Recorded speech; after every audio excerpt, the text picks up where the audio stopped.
and welcome tankers to another episode of World of Tanks with PR154. You'll see I'm joined this afternoon by my gunner and loader. They decided to be rowdy little buggers and annoy the hell out of the wife while she's trying to watch television, so they're in here with me and will hopefully behave themselves. Cut that out. So we're here on Prokhorovka with Phantom Yamato of the Tanks in Charge clan on Prokhorovka. He's in his VK-3002M, which is a tier 6 German medium tank that's on the line with the Panther. And it has a very Panthery playstyle. It's characterised by being a sort of flanker, sniper, has a very good gun mantlet like many many German medium tanks do. And decent mobility. We're in a 5-6 matchup, which should work. Moving in to support you. Should work well for Phantom. Much obliged. This has been an interesting deployment on this map, but given that it's tier 5 and 6, we have to be somewhat forgiving. But I'll tell you something I don't forgive, and that's light tanks that don't have camo. I mean, when your entire purpose is to spot enemy tanks while not being spotted, you think painting the tank might be a good idea? So yes, please, in the name of all that is holy, put some paint on your tank. We see the enemy has made a fairly bold push for the centre with the BDR G1, and the enemy has also made advances along the zero line. As Phantom just takes a hit from the M4A1 with high explosive. Come on, cut that out. I'm trying to talk into that. That's knocked out his commander and his ammo rack, which he's duly repaired. Normally what I like to see on this map, and I have touched on this in a previous video, is I'll just try and take that pointer here, is you get tanks into that E5 section, and then that can sort of spot anything that's in the F5, and then you're positioned up on the hill here, and you can plunging fire in. But unfortunately, the opposite seems to be happening here. Phantom's team is getting spotted from the hill and getting shot from in the mid, and taking shots from the BDR like that is not good, because as you can see, it hits like an absolute hammer. The BDR has a fantastic gun for tier 5, and it's hitting him for sort of 238. So Phantom's made a very sensible play here. He's dropped down into the ditch to try to open up a new line of sight, a new line of attack. He's sort of down to about 60% of his hit points, so staying up on the hill like that was not going to be helpful for him. Already it was paying dividends in that he was able to see that VK-3001D, but unfortunately the team were just not quite positioned at that point in time to capitalise on that. At the moment, the scores are fairly level, both in terms of casualties and hit points.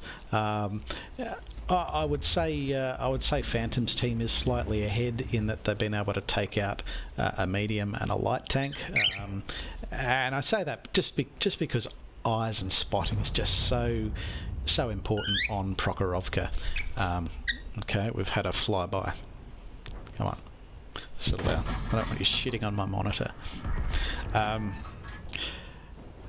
Sorry, I digress. So, yeah, they've... I lost my train of thought, thanks. Turd with wings. So Phantom's in a bit of trouble now. The enemy KV-1 is coming in on him. The KV-1 has more hit points than he does at the moment. He's got the 76mm gun, so it's going to be hitting a bit harder than Phantom's weapon as well. So you'll have to be really careful here to survive this engagement. Under normal circumstances, if I was in that KV-1 and I knew my opponent was alone, I'd probably be trying to press in and use use my hit points and my gun to just basically out DPM them. There hasn't been a lot of hit points lost in the shot trade just yet. In fact, it's really not looking good for Phantom there. But he's obviously remembered. Okay, well I've got a good gun mantlet. I can use it. You can see he's wiggling back and forth like a madman, and with the fixed camera activated. Oh, geez, I'm actually getting seasick watching this. But in any case, we're wearing him down. We're getting accurate fire in between shots, and you can see there he's bounced 960 hit points of damage, which could have killed him like 1.5 times over just in that. Never mind the damage that he lost in that engagement. So we're finally in a position now that we've opened up this second line of attack.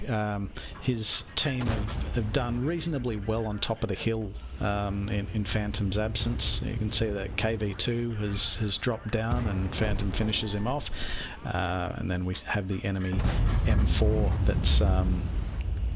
that appears to be left on the lee side of the hill.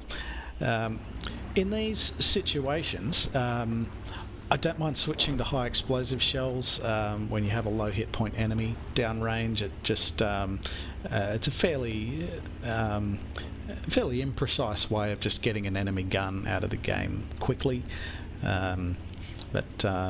He's hasn't really been necessary here because his teammates have sort of been able to push off the top of the hill without too many issues. So quite a good position that Phantom's team's in at this point in time. They're 7 guns up, with 2 heavy tanks and a tank destroyer left. Under normal circumstances, you'd probably be right in assuming that the enemy have sort of retreated to the back corner, that sort of J1 to K2 area.